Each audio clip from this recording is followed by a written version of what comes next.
మిమ్మల్ని అడుగుతున్నా, మీ జీవితంలో తునీకరించబడిన స్వభావం ఉందా?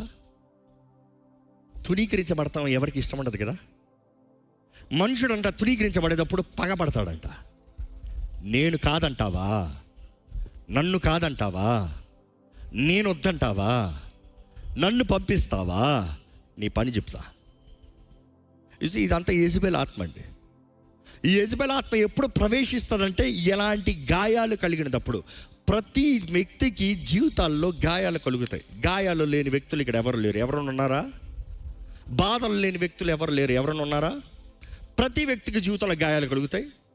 ప్రతి వ్యక్తికి జీవితంలో బాధలు కలుగుతాయి, మనస్పర్ధలు కలుగుతాయి, మనుషులు అవమానపరుస్తారు. దీస్ ఆర్ ఆల్ కామన్, ప్రతి జీవితంలో కామన్. కానీ ఈ గాయాలు కలిగినప్పుడు మనం ఎలాగ రియాక్ట్ అవుతున్నాం అనేది చాలా ముఖ్యం. We talk about trauma. Psychologist అంటారు ట్రామా అన్న మాట వాడతారు. గాయాలు, మనసులో గాయాలు, తలంపుల్లో గాయాలు, ఎప్పుడో జరిగిన ఒక సిచ్యువేషన్, ఒక పరిస్థితి, ఆ పరిస్థితిలో నువ్వు స్టక్ అవుతావంట. స్టక్ అయిన నీవు బయటికి రాకపోతే అపవాది అక్కడ చేరతాడు.